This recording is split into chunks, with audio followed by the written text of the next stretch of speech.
तिथं पिढी घडणारं केंद्र हे सुद्धा तेवढंच आत्मनिर्भर आणि परिपूर्ण असलं पाहिजे. त्या दृष्टिकोनातून ह्या बोलक्या भिंती, मग मी ते गट शिक्षण अधिकारी माझ्या शाळेत आले आणि बोलक्या भिंती असताना ते आले 9 वाजता आणि मी दररोज 9 वाजता जाऊन स्पर्धा परीक्षेचा तास घेत होतो. परंतु त्या दिवशी मला काहीतरी प्रशासकीय कामानिमित्त केंद्रीय शाळेत जावं लागलं आणि मी उशिरा आलो. तर त्यापूर्वी गट शिक्षण अधिकारी संजयजी पंचगल्ले साहेब त्या ठिकाणी होते चाकूरला.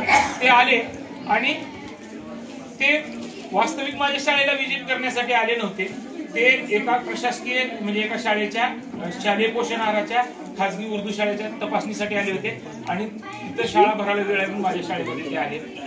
शिक्षक आम्ही नव्हतो, विद्यार्थी 1 तास पहिले येऊन दररोज सवय लागलेली होती.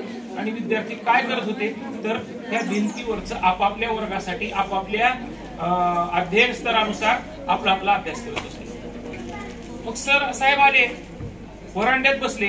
त्या विद्यार्थ्यांना काही देणं घेणं नाही, कोण आले ते आपल्या अभ्यासात दंग होते. मग मी माझ्या काम आटोपून आलो शाळेत.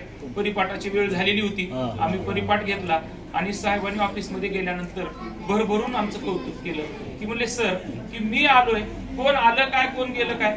साधा जर एखादा रस्त्यावरचा माणूस चालला तर किंवा मोटरसायकल चालली तर लेकरं उठून बघायला लागतात. परंतु तुमच्या शाळेमध्ये मी प्रवेश केल्यानंतर त्या विद्यार्थ्यांच्या जवळ जाऊन बसल्यानंतर सुद्धा ते विद्यार्थी विचलित झाले नाहीत. तर ह्या बोलक्या भिंतीची ठीक आहे, आपण भिंती रंगवल्या, परंतु भिंती रंगवून काम होणार नाही. तर त्याचा अभ्यासामध्ये वापर कसा करावा याचं प्रॉपर नॉलेज शिक्षकांना असावं आणि शिक्षकांनी ते वापरावं. म्हणजे आपण जो पेंटरला जो क्रायटेरिया ठरवून देतो काय रंगवायचंय त्याच्यामध्ये अभ्यासक्रम, मग तो स्पर्धा परीक्षेचा असेल, रेग्युलर वर्गाचा असेल, इयत्तावार शिक्षकांची बैठक घ्यावी आणि शिक्षकांना तुम्हाला तुमच्या ह्या भिंतीवरती तुमच्या अभ्यासासाठी आवश्यक गोष्टी कोणत्या रंगवायच्या, काय करायचंय, कोणत्या भिंतीवरती गणिताचा अभ्यास रंगवायचा आहे, कोणत्या भिंतीवरती इंग्रजीचा अभ्यास रंगवायचा आहे, कोणत्या भिंतीवरती परिसर अभ्यासाचा अभ्यासक्रम रंगवायचा आहे. तर ह्या गोष्टी ठरवून घ्यायच्या आहेत आणि त्या ठरवल्यानंतर, कारण याचं लॉंग फॉर्म फार सुंदर आहे की building as a learning aids. हे इमारत ही पुस्तक बनली पाहिजे, शिक्षणाचं साधन बनली पाहिजे. शैक्षणिक साधन म्हणून जे आपण गोष्टी वापरतो. पूर्वीच्या काळी आपण बीएडचे पाठ घेताना तो गुंडाळफळा 1 त्याच्यावर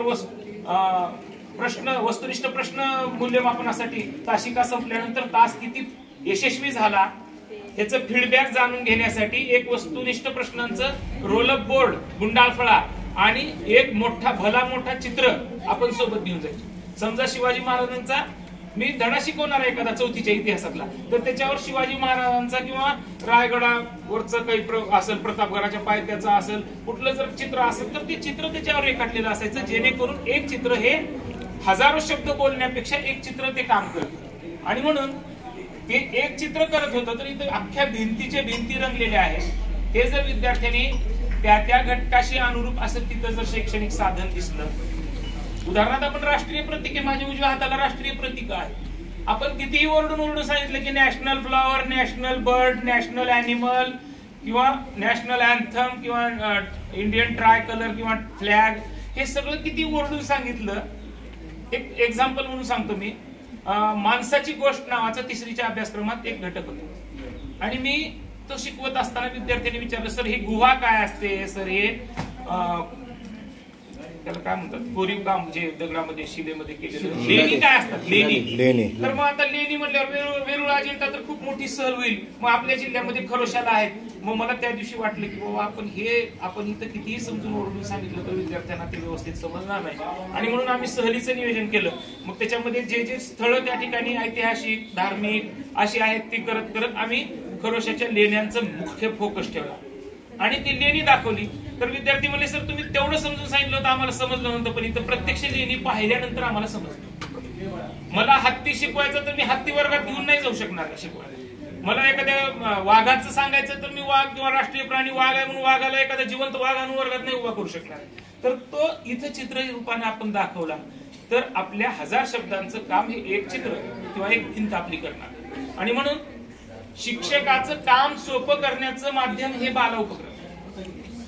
आता मला जर समजा ते करण्यासाठी खर्चाची तरतूद करताना त्रास होत असेल किंवा त्याच्यामध्ये भौतिक सुविधा उपलब्ध करण्यामध्ये त्रास होत असेल माझ्या सगळ्यांचं एकत्रीकरण, वैचारिक एकत्रीकरण करताना त्रास होत असेल तर मी साहजिकच म्हणतो कशाला कटकट लावली ही माग. परंतु ती कटकट न म्हणता जर ती स्वीकारलं, आव्हान म्हणून स्वीकारलं, ते जर पूर्ण केलं तर त्याचे फलित हे खूप खूप चांगलं फलित आहे. आणि ते विशेष बाब अशी आहे की हे सगळे उपक्रम तुमच्या कुशाग्र बुद्धिमत्तेच्या विद्यार्थ्यांसाठी काहीच उपयोगाचे नाही. कारण ते चालतीवर एका दिवसात हे सगळे भिंती पाठ करून टाकतील, लिहून काढतील किंवा ह्याच्यावरती ऍक्टिव्हिटीज करतील. परंतु जे सामान्य किंवा ज्यांना आपल्याला इतर विद्यार्थ्यांच्या बरोबरीला आणण्यासाठी ज्याला आपण उपचारात्मक अध्यापनाची गरज आहे, अशा विद्यार्थ्यांसाठी हे उपक्रम अत्यंत त्यांना म्हणजे संजीवनी दिल्यासारखं आहे. शक्ती लागल्यानंतर लक्ष्मणाला जसं संजीवनी न गुटीनं काम केलं तसं ते काम करणारे हे चित्र आहे. आणि म्हणून अर्थात कुशाग्र बुद्धिमत्तेच्या मुलांना हे निरुपयोगी आहेत असं पण नाही.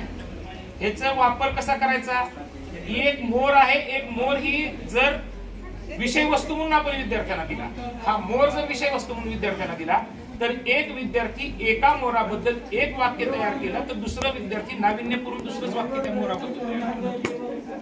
किंवा 10 विद्यार्थ्यांना मोर दाखवला तर ते 10 विद्यार्थी, एक उदाहरण सांगतो, एक खिडकी होती आणि शिक्षकांनी वर्गात खिडकी ही विषय वस्तू दिली आणि प्रत्येक विद्यार्थ्याला आपलं मत मांडायला सांगितलं.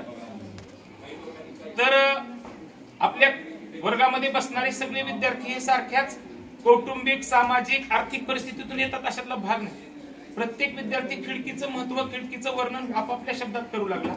परंतु एक विद्यार्थी हा असा उभा राहिला की सर मला ह्या खिडकीबद्दल बोलायचंय.